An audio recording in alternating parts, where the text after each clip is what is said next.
to Yahweh Bashim, Yahweh Shai, Bashim, Akakadash.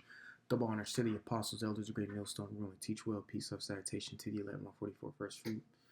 All right, so pretty much this lesson is going to be towards the Forgotten War. That's another name for the Korean War.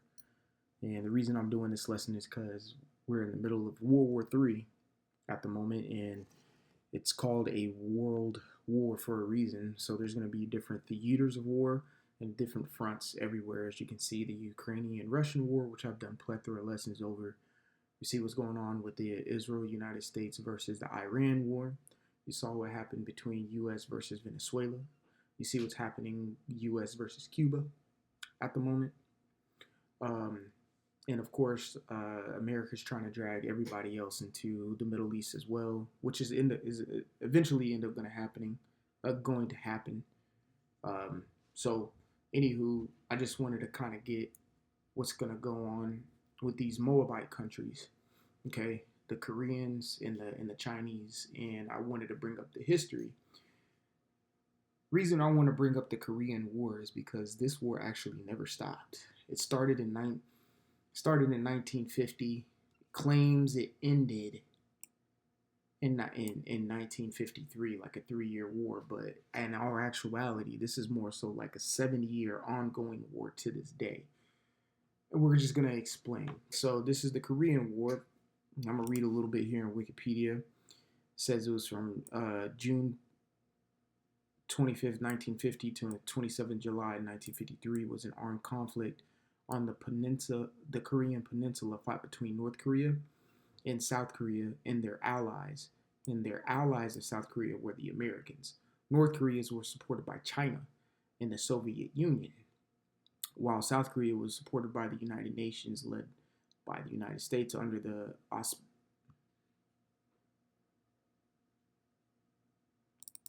let me see if I'm saying that right. It looks like auspicious.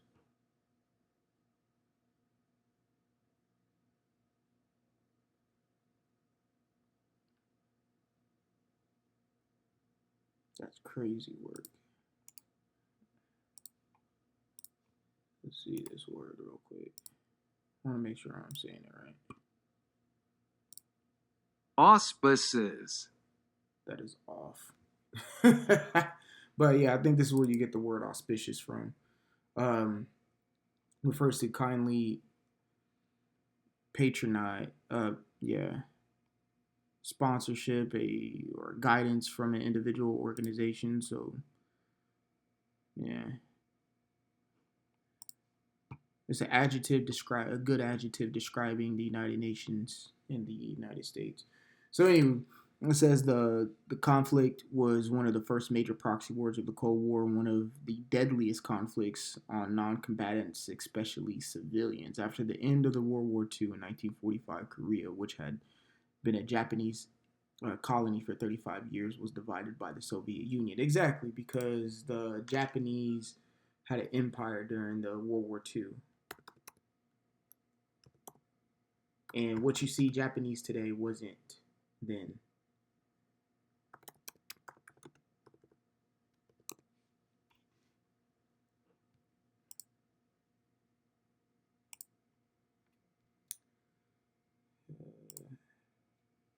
There you go.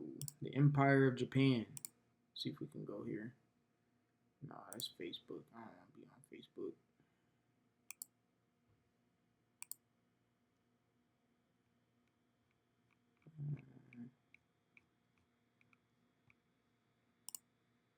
There you go. This was the Empire of Japan. As you see, it took over areas in China and all the Philippines and damn near all the way down to Australia. It took over all of that. And once they lost the war, they were just left with this right here. And then everything was given back. China got all their stuff back. So Japan was a big force during World War II, and ultimately that, a lot of the prophecies speaking about Moab, like this one right here. Let me get Ezekiel 25.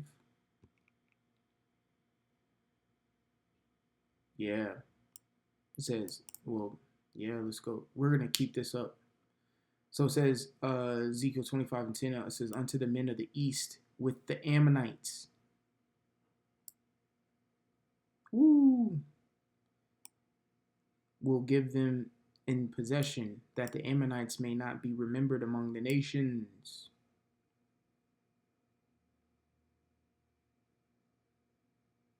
Let's go up all the way to the top, man. This is good.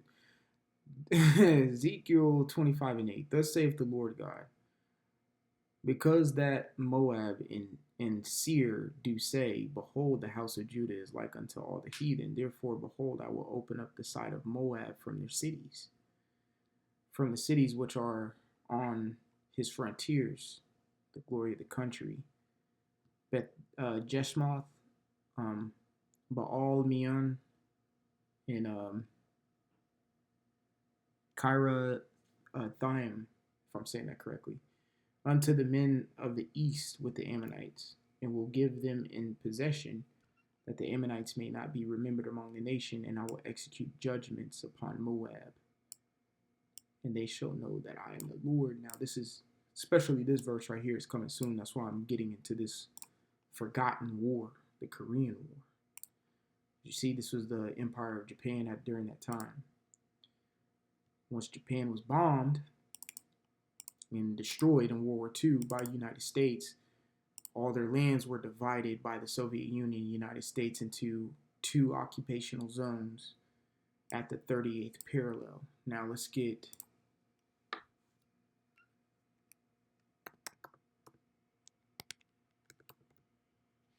the Korean map real quick so we can understand what the 38th parallel is.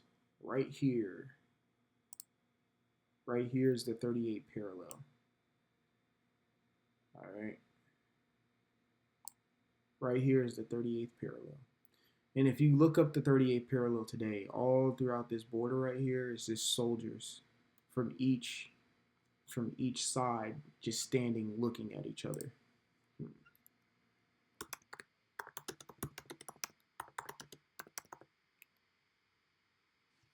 South and North Korea border. Let's do images. This is what it looks like here. That's a good one. So pretty much here, there's you have South Korean and North, that's North Korea right here. Over here, South Korea, obviously, because you have an American soldier right there with the South Korean, and they just stand and watch. And pretty much they're like, okay, if you make a move here, we make a move, and then we're going to continue this war. All right? Because I'm going to stop reading here and I'm going to give my own understanding of the synopsis of this war, because it started in 1950, and the reason why they stand and look at each other like this is pretty much because they signed an armistice. Armistice. All right, which is a formal a formal negotiated agreement between warring parties to temporarily or permanently stop active hostilities. Almost like a ceasefire, but not. Almost like a ceasefire, but not. All it is was a pause. So the reason why they signed this is because of what I'm about to say now. So pretty much the North Korean War, why I say this was a 70-year long war and ongoing to this day, and it's going to kick back up here now because the third world cometh quickly, and the world war is named a world war for a reason. Everybody's going to be fighting. As you know, there's speculations of China going to want to attack Taiwan. Now, Kim Jong-un has been talking a lot. And don't you think it's hot over there in the North and South Korea area? They're going to start fighting again, physically again. America's going to have to fight and be stretched thin on a lot of different fronts. So pretty much to start that war, there were 75,000 North Korean soldiers who went across this border that we see in this depiction right here, going back to the map. North Korea sent 75,000 across this border, and Seoul is like the capital, if I'm not mistaken, of South Korea, and they went and took that over. they took that specific city over in about 3 days, and then in a matter of 6 weeks, they pushed American and South Korean forces into a tiny pocket at the. Matter of fact, we have this map here. I'm gonna show you where they pushed them. They pushed them right here. All right, which was called pretty much Pusan. It's called Pusan, and it was about 10% of all of Korea. So those 75,000 soldiers came and blitzkrieged everything, pushed American forces, UN forces, and South Korean forces all the way back to this little pocket right here. Now you had a man, okay, named Douglas MacArthur. All right, this dude, Douglas MacArthur, he made a very audacious. He made it very audacious, and I'll get this word audacious for you. Hold on. How to spell that shit? There we go. He made it audacious. It says an action that is extremely bold, daring, fearless, or adventurous, often involving in discard for convention, proprietary, or safety. I cannot read today. Whatever. I'm just keeping fucking moving. All right. So pretty much he was pushed all the way right here. So he had an idea. So remember that North Korea during this time, they sent 75,000 troops from Pyongyang over to Seoul and took that over, and they had pretty much all of that and pushed the American forces here. Now this dude, Douglas MacArthur, he's known for carrying that little smoking thing right there, but he went from here and decided to make like I said, a very audacious gamble, you can say, by making a very amphibious landing in this city right here. Incheon, if I'm saying that correct. So pretty much he made a flanking maneuver that was said to have like a 1 in 5,000 chance of working, but it fucking worked because the Lord allowed it. So they totally decimated the North Korean troops right here. Overnight, North Korean forces collapsed overnight, and then they recaptured Pyongyang after that. So pretty much what happened was, since they came around, took that over, took Pyongyang, they decided to keep moving north because they wanted to totally wipe out the North Korean army and the North Korean forces. But you got to remember, North Korea was supported by China. And so when they came all the way up to this northern area, forgot the area that they ended up meeting in, they were met by Chinese troops, about 300,000 of them. And those troops drove America and all the allies, the UN and stuff like that, back down to the 38th parallel. Now, when China did that, that was America's biggest retreat in United States history. So in this war, I think there's about 30 to 40,000 Americans that got knocked off, and got destroyed by China. All right. In North Korea, really, because North Korea was holding their own in the beginning. That was the most brutal retreat in U.S. history. So this is where I'm going to come back to Armistice. the armistice they signed. And why I said this wasn't necessarily a ceasefire, even though kind of. The war is still ongoing to this day because no treaty was signed, no agreements or negotiations were happened. So pretty much after they pushed everybody back to the 38th parallel, there was a few more battles that happened, but there was no advances from each side. They finally had negotiations over this armistice. I cannot pronounce this word. Armistice. Armistice for like 575 days. So nothing was solved. Thousands of troops died, millions of civilians died. And this all reminds me that America has put out the energy like they've never been touched. And all these other countries like China, Iran, North Korea, even North Korea, like Kim Jong Un always likes to pop his shit. And just recently, Kim Jong Un did a ballistic missile demonstration right outside of South Korea while they were doing joint force practices or whatever down in South Korea with the United States. And they showed a sense of force, like, no, we still will fight you. We'll still come across that border and pop things off, like how it's always been back in the 50s. So this war isn't over, all right? And all it's saying is showing that America has been touched, but all this propaganda that they put out to the American people here, Americans feel like the only thing they feel like they lost is the Vietnam War. Americans only feel like they lost the Vietnam War, which they got spanked by some farmers, and sent out the country. And they left that the United States left the country off worse than what they did when they entered the country. They entered the country and fucked it off, and they left beat up, bruised, and battered, and it was worse off than when they first came. They just created a terrible situation over in Vietnam, and I did a lesson about 5-6 years ago about Agent Orange, which I might refresh that lesson, to be honest with you.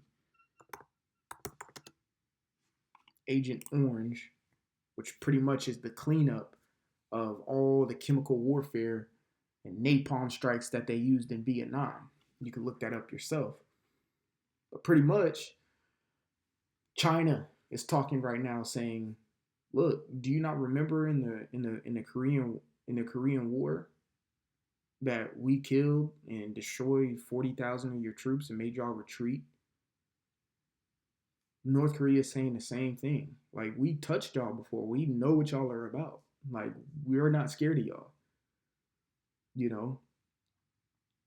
These countries are saying that, and Iran is really the one who's popping it off. But this all goes to show you that this Korean War is going to pop off again.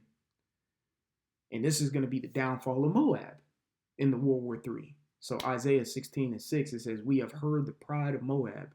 He is very proud, even his haughtiness, in his pride, in his wrath. But his lies shall not be so." And let me jump down to verse 12 here. And it says, "And it shall come to pass, when it is seen that Moab is weary on the high place, that he shall come to his sanctuary to pray, but he shall not prevail." And that's about to happen here soon. China, Taiwan, the Philippines, the Koreas, and you got the Ammonites over there further east, the Japanese. They're all going to go down. They're all going to go down here soon, and of course everyone's going to go down in the Middle East. But I'm still prophesying against all nations that had a part in touching the Israelites to get us to the predicament that we're here now. All y'all got to pay. Says verse 13 says, "This is the word that the Lord has spoken concerning Moab since that time." This is the word. Okay, he's talking to y'all. Okay. Let's get one more precept and I'm gonna close this out. But this forgotten war is gonna kick up and be hot again. It never ended. But it's gonna end very brutally. Jeremiah 48:4 says, "Moab is destroyed. Her little ones have caused a cry to be heard." Yeah, her little ones have caused it because they're gonna send all the young bucks to the wars, and everyone else who's losing their children and stuff. They're gonna cry and mourn over those dead over in the Middle East. All right. So I just wanted to bring that out and let you know it's still gonna get hot over there in Korea, over there in Taiwan and China. It's gonna get hot. America is going to fight against the North Koreans coming up here soon, which is going to draw in the Chinese over in that area, man. America is going to be stretched thin across the whole globe because they have created enemies across the entire globe. The beast shall hate the whore. So, Lord willing, this is edifying. I want to give all glory, honor, and praises to Yahweh, Bashim, Yahweh Shai, Bashim, Hakodash, double honor, city, apostles, elders, a great millstone, to rule and teach well. Peace, love, salutation to the elect 144 first fruit. Until the next time, we'll say shalom, and like always, repent. For Yahweh Shai is coming back sooner than what me and you believed. All right, shalom.